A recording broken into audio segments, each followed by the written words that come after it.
На Скопје му треба антиѓубре револуција, затоа што Скопје почива на нагли промени.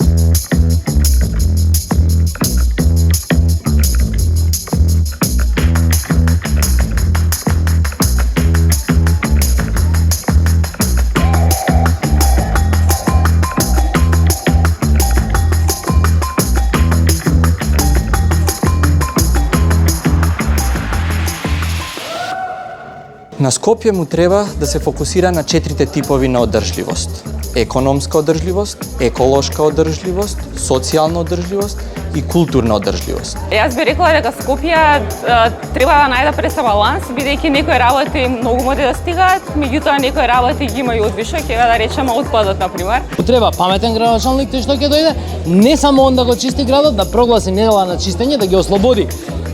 Ако треба 7 дена неработни денови да бидат, 5 дена, да луѓето се вклучат, тоа ќе направи еден свич во свеста на луѓето да се грижат повеќе, малку повеќе за градот и да тоа стане на некој начин одржливо, да имаме чист град, кој што после службите ќе се го одржаваат тоа што е нивна работа, а граѓаните нема да фрлаат. Оти ѓубре на ѓубре оди, а чисто на чисто оди. Скопје му е потребно зеленило, да засадиме повеќе дрва и да се грижиме за нашата околина, бидејќи ако не се грижиме ние, кој ќе ја чува? Освен тоа? Освен зеленило? Да. Повеќе јавен превоз, за да имаме како да стигнеме до училиште. Една работа моментално која му ја достига на Скопје, би рекла политика за домување.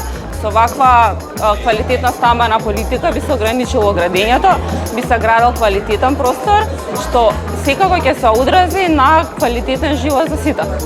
На Скопје му треба да се ослободи од стегата дека сиромаштијата е страшна работа за која што не треба да се зборува, напротив, да ги праша граѓаните како овој град може да им помогне, да ги вклучи, да ги активира, да ги мотивира и да ги поддржи. Мене, како велосипедист, ми требаат две работи.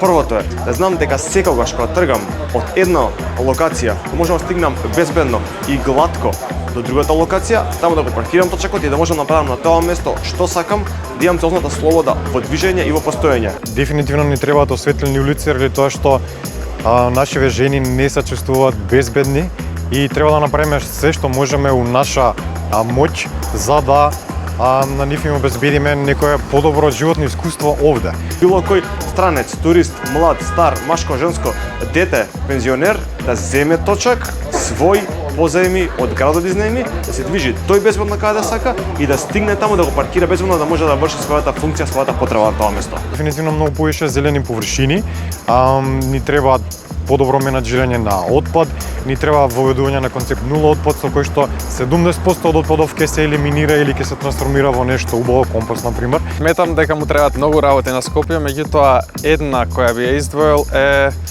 ни треба инженер кој би измислил канти каде што не можат чавките да клукаат, да земаат од храната и да расфрлаат ѓубре насекаде.